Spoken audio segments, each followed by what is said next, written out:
In the far reaches of the Andromeda galaxy, the alien race known as the Threxians had long observed Earth, a small blue planet tucked away in the Milky Way. The Threxians, a species so advanced they could manipulate space and time, had explored countless worlds, conquering or integrating civilizations into their vast empire. But for centuries, they had curiously left Earth untouched.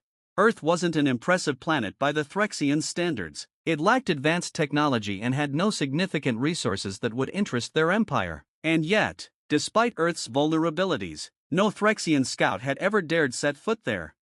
Inside the command citadel of Threxia, the Council of Elders discussed an unusual decision: an Earth expedition. High Elder Zeros, the most respected Threxian leader, was hesitant. "There's something about Earth," Zeros warned, "something we have not yet fully understood. Its civilizations are primitive, yes, but there is a deeper mystery that even our technology cannot uncover." But young Commander Voreth, ambitious and eager to prove himself, grew impatient. "Elder Zeros, for centuries we've watched Earth grow. Their species is divided, their technology pathetic compared to ours, yet we fear them? I propose we send a ship down and finally learn what keeps us away from this insignificant world." The council debated, torn between caution and curiosity. Eventually, they agreed to a compromise. Voreth would lead a small expedition to Earth, with strict orders to observe and report back, no interference. Voreth's ship, the Zephyr, cloaked itself and descended into Earth's orbit. The crew marveled at the planet's beauty: blue oceans, sprawling forests, glowing cities. It seemed so harmless, so peaceful, yet Voreth couldn't shake the feeling that something was amiss. After all, even Threxians, with their superior intellect, had always been uneasy about this particular world. "Begin scanning for life forms," Voreth ordered. The sensors flickered to life, showing millions of human signatures across the planet. Voreth's crew was baffled. Humans were weak, physically inferior to most other species they had encountered. Yet, as the ship scanned further, something strange happened. The closer they analyzed the planet, the more their readings distorted. The energy signatures coming from Earth didn't match anything in their database. Suddenly, the ship's systems started to malfunction. Alarms blared, and the control panels flickered. "What's going on?" Voreth demanded, trying to steady the ship. "It's Earth," one of his engineers said in disbelief. "Something on that planet, it's interfering with our systems." Before they could react, an invisible force latched onto the Zephyr, pulling it into Earth's atmosphere. The cloaking device failed, and they crash-landed in a dense forest. Miraculously, the crew survived, but the ship was heavily damaged. The crew, unaccustomed to such primitive circumstances, felt an unsettling dread seep into their bones. As they ventured out of the wreckage, they found themselves surrounded by towering trees and an eerie silence. No animals, no humans, just silence. Voreth, unshaken, pressed forward. "We are Threxians," he reminded his crew. "We've conquered empires. This planet cannot defeat us." Yet the deeper they moved into the forest, the stranger things became. They felt as though they were being watched, though their scanners detected no life nearby. A creeping paranoia began to grip the crew, as if the very ground beneath their feet was alive and observing them. Then, they found it. In the heart of the forest stood an ancient monolith, unlike anything they had ever seen. It hummed with a strange energy, pulsating through the air like a heartbeat. As Voreth approached it, he felt an overwhelming presence in his mind, something far beyond comprehension. It was as if the monolith was not a structure, but a being, a consciousness far older and more powerful than anything the Threxians had encountered.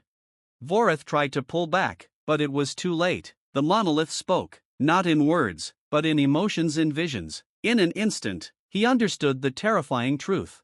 Earth wasn't untouched because it was unworthy or primitive. Earth was protected, not by humans, but by a force older than the universe itself, a force that resided deep within the planet's core. The monolith revealed flashes of Earth's past, where ancient beings had placed a safeguard over the planet, ensuring that no outside force would ever conquer it.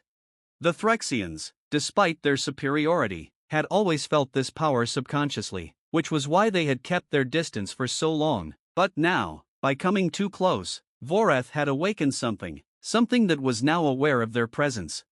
As the visions faded, Voreth staggered backward, his mind reeling. The crew stood paralyzed, feeling the same presence gripping their thoughts. "We need to leave," Voreth whispered, his confidence shattered. "We need to leave now."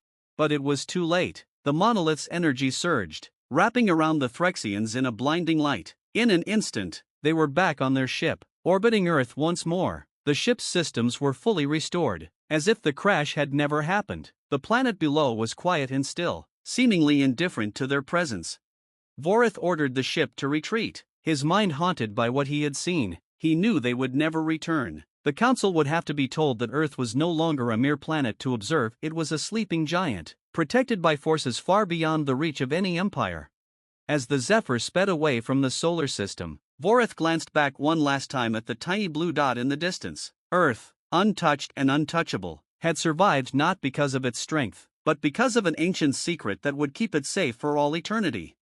And the Threxians, for all their power, would never dare set foot on it again.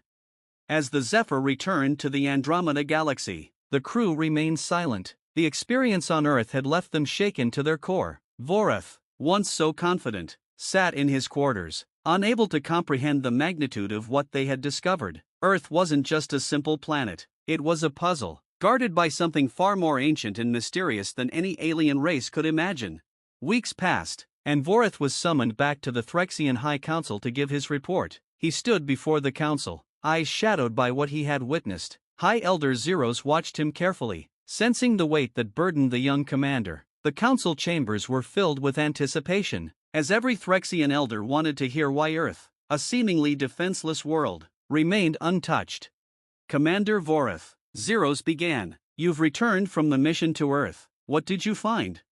Vorith hesitated. How could he describe something so beyond the realm of understanding? High Elder, he started, his voice low but steady. Earth is not what we believed it to be. Its inhabitants are primitive, yes, but they are not the reason the planet remains untouched. There is something beneath the surface, a force, an entity, older than our entire civilization. It has been watching over Earth for eons. Murmurs of disbelief spread through the council. Are you suggesting that Earth is guarded by some kind of ancient power? One elder scoffed. Vorith nodded, unfazed by the skepticism. Yes, we encountered an object, a monolith, deep within one of the planet's forests. It communicated with us, not in words, but in visions, thoughts. It showed me the truth. Earth is under the protection of a force far beyond our comprehension. This force has been lying dormant, ensuring that no external power can interfere with the planet. We've felt its presence for centuries, but now we've confirmed it. Zeros leaned forward, intrigued. This force, did it give you any indication of what it is? What its purpose might be? Vorith hesitated again. It showed me fragments of the past, millions of years ago. An ancient civilization, older than the Threxians, placed this safeguard on Earth. They were beings of pure energy, not bound by time or space. They understood the future, the potential of Earth, and so they created a barrier, one that would prevent any advanced civilization from conquering or destroying the planet. They saw Earth as a key, a vital piece in the grand design of the universe. The council erupted into discussion, some elders laughing off the idea, others gravely contemplating the implications. If Earth truly was protected by an ancient force, it would explain why every Threxian attempt to study or invade the planet had been thwarted, why Earth remained untouched despite its vulnerability.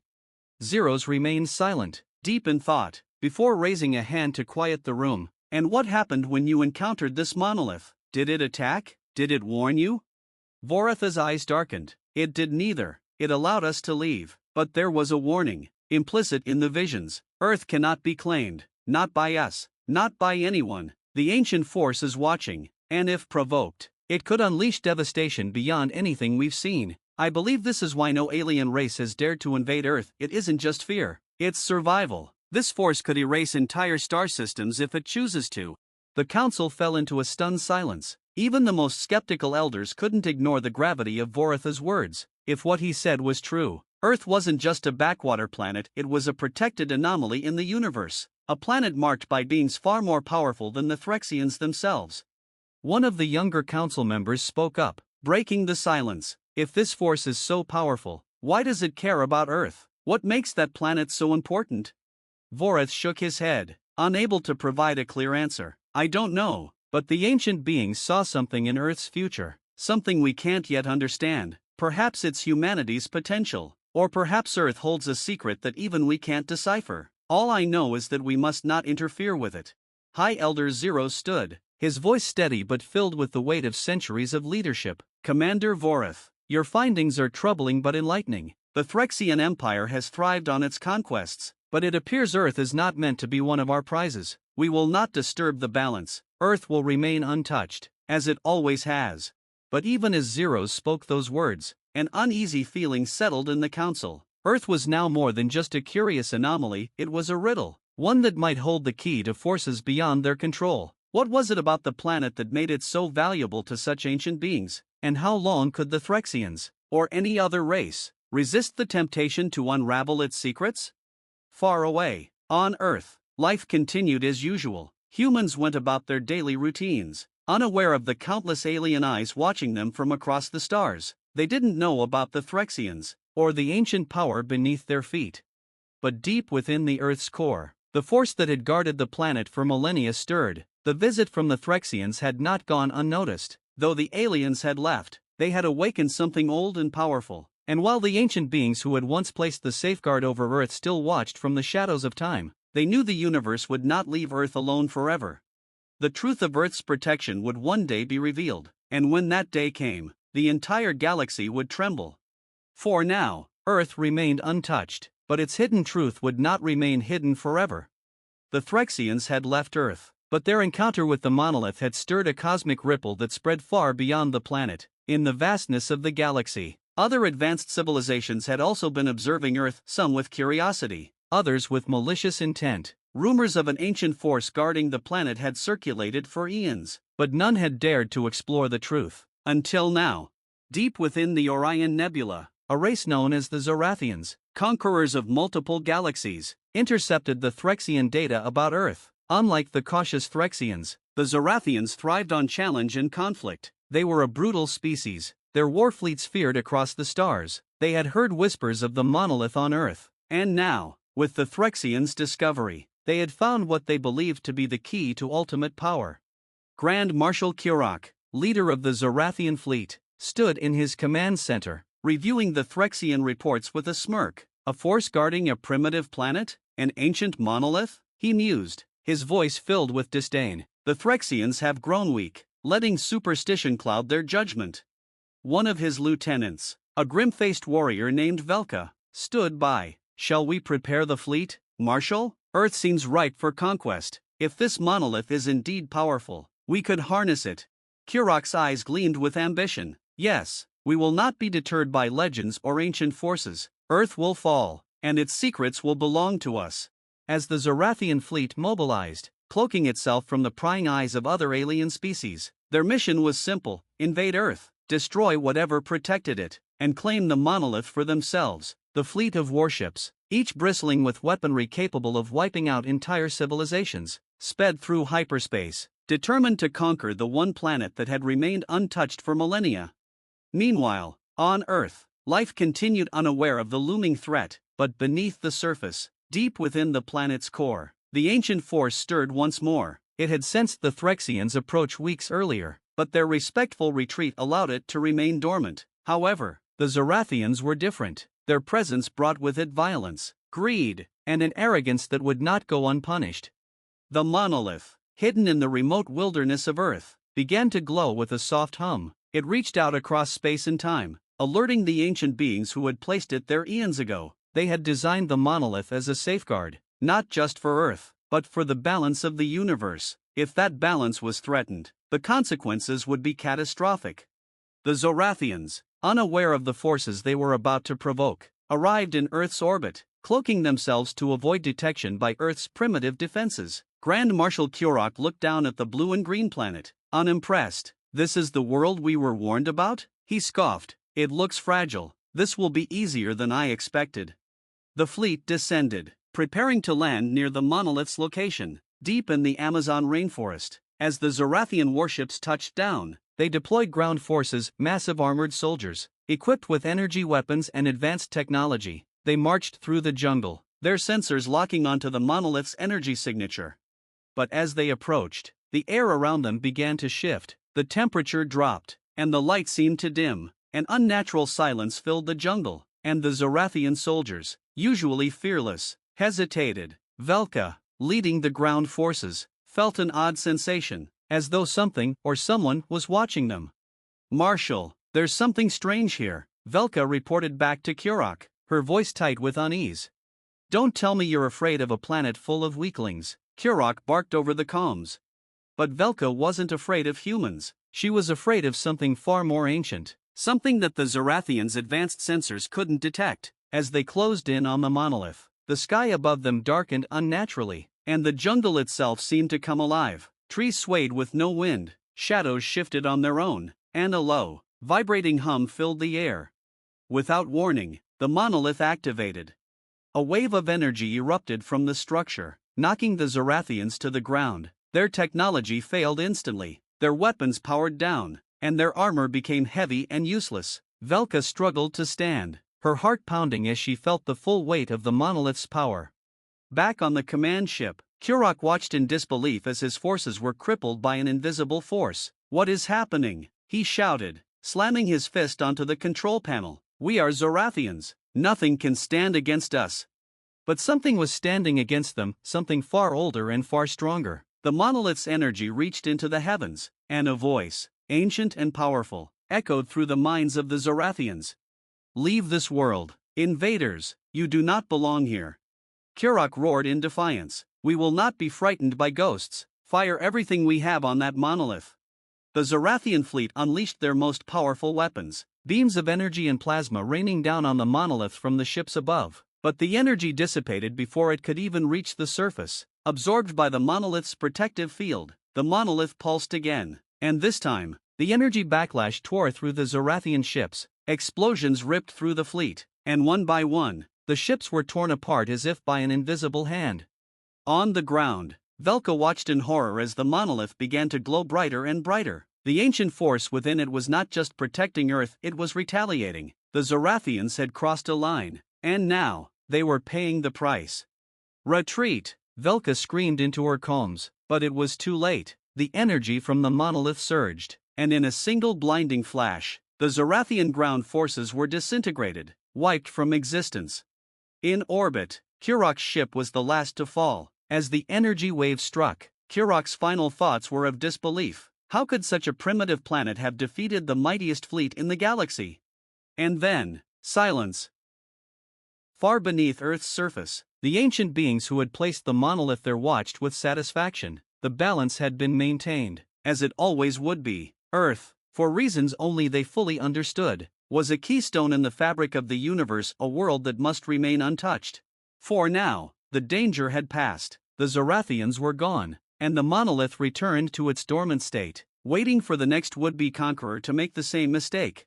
Humanity, blissfully unaware of the cosmic events unfolding above their skies, continued on, but the truth remained: Earth was far from ordinary. It was a protected world, shielded by forces beyond comprehension, and as long as that protection held, no alien race would ever set foot on its soil. But how long would that last? How long until another empire, bolder and more reckless, attempted to challenge the hidden truth behind why Earth remained untouched? Only time would tell. The destruction of the Zarthan sent shockwaves through the galaxy. News spread rapidly: an entire war fleet, one of the most feared in the universe, had been obliterated by a single, primitive planet. But the message was clear: Earth was no ordinary world. Whatever force had protected it was beyond the understanding of even the most advanced civilizations. Back on Earth, life continued as normal, oblivious to the cosmic drama that had just unfolded above their skies. But in distant galaxies, leaders of other alien empires began to take notice. Some saw Earth as a mystery to be respected, while others, driven by greed and arrogance, viewed it as a challenge, one they intended to conquer. Among these was the Zenari collective, a race of hyper-intelligent beings known for their ruthless logic and mastery of quantum technology. Unlike the Zarthan's, who relied on brute force, the Zenari believed in precision and strategy. They had no interest in Earth's resources or its people. Instead, they wanted the monolith. To them, it represented a gateway to a higher dimension of existence, a puzzle that, if solved, could unlock the very fabric of reality. Led by the brilliant and coldly calculating Supreme Analyst Vorus, the Zenari did not send a fleet. Instead, they deployed a single, sleek ship, an infiltrator designed to slip through dimensions, invisible to even the most powerful defense systems. Voris was confident that the Zarthians had failed not because Earth was impenetrable, but because they lacked subtlety. The Zenari would succeed where others had fallen. Their plan was simple: infiltrate Earth without being detected, analyze the monolith, and extract the technology. They would not engage with Earth's defenses or even alert the monolith. This was to be a mission of stealth and precision. In the dead of night, the Zenari infiltrator entered Earth's atmosphere. Undetected by any of the planet's satellites or defense systems, the ship phased in and out of different dimensions, slipping between the layers of reality like a ghost. Voris and his team of elite operatives, highly trained in subatomic manipulation, prepared to deploy. They descended silently into the Amazon rainforest, where the monolith lay hidden. Unlike the Zarthians, who had stormed the jungle with weapons drawn, the Zenari moved with surgical precision. Their goal was to avoid interaction with the monolith's defensive energy field altogether, bypassing it through dimensional rifts that only their technology could create. As they neared the monolith, Voris's mind raced with excitement. This was no mere artifact, it was a key to unlocking the universe's deepest secrets. He had studied ancient texts and analyzed data from across galaxies, and he was convinced that the monolith was not just a protective structure, but a conduit to an ancient, godlike intelligence that predated even the stars. But as they activated their equipment to begin the extraction, something unexpected happened.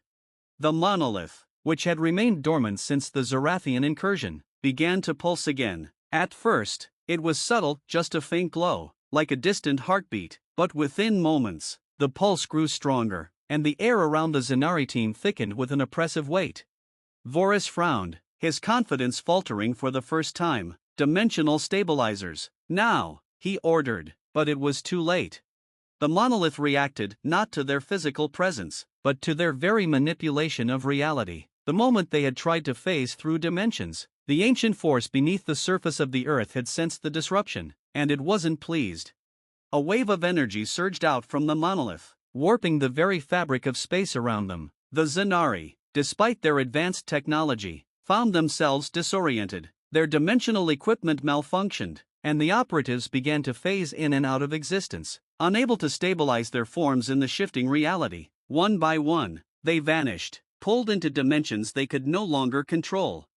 Voris, now alone, stood before the monolith, his mind scrambling to comprehend what was happening. This isn't possible, he whispered, his analytical mind refusing to accept what he was witnessing. The monolith wasn't just a conduit, it was alive, aware, and far beyond the Zenari's comprehension.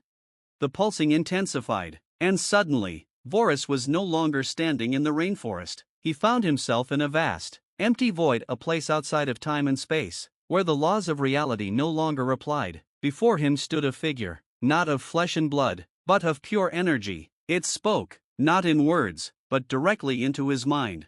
You seek knowledge that is not yours to possess. Voris tried to respond, but found himself paralyzed, his thoughts sluggish in the presence of such overwhelming power. The entity continued, its voice echoing through his very being. Earth is under our protection. You, like many before you, have misunderstood its purpose. This world is not a prize to be claimed. It is a point of convergence, a place where the fabric of reality is woven and maintained. To interfere with it is to risk unraveling everything. Voris, for the first time in his life, felt true fear. The Zenari prided themselves on their logic, their understanding of the universe. But here, in the presence of this ancient force, he realized just how little they truly knew. The entity's power was absolute, its knowledge infinite. The Zenari had played with forces they couldn't comprehend. Leave, the entity commanded, and never return. In an instant, Voris was back in the jungle, gasping for breath. The rest of his team was gone, lost forever in the dimensional rift. The monolith stood as it always had, silent and unmoving. But Voris could still feel the presence behind it, a presence that now regarded the Zenari with cold, calculated indifference. Defeated and shaken, Voris stumbled back to his ship, his mind reeling, as the infiltrator ascended into the sky, cloaking itself once again. Voris knew that he could never return to Earth. The Zenari would never unlock the monolith's secrets. No one would. In the weeks that followed, the galaxy buzzed with rumors. The Zenari, like the Zarthians before them, had failed. But what puzzled other alien races was the lack of destruction. The Zenari had returned quietly, their defeat a whisper rather than a catastrophe. Earth had remained untouched, as it always had. But for those who truly understood, the message was clear: Earth wasn't just a protected planet, it was a nexus of something far greater, a keystone in the architecture of the universe, guarded by forces older than time itself. And so, once again, the alien empires kept their distance. They knew now that Earth was not to be trifled with. Whatever lay beneath its surface, whatever ancient force guarded it, was beyond their reach, and as long as that force remained, Earth would remain untouched. For how long, no one knew, but the galaxy had learned one undeniable truth: some mysteries are not meant to be solved,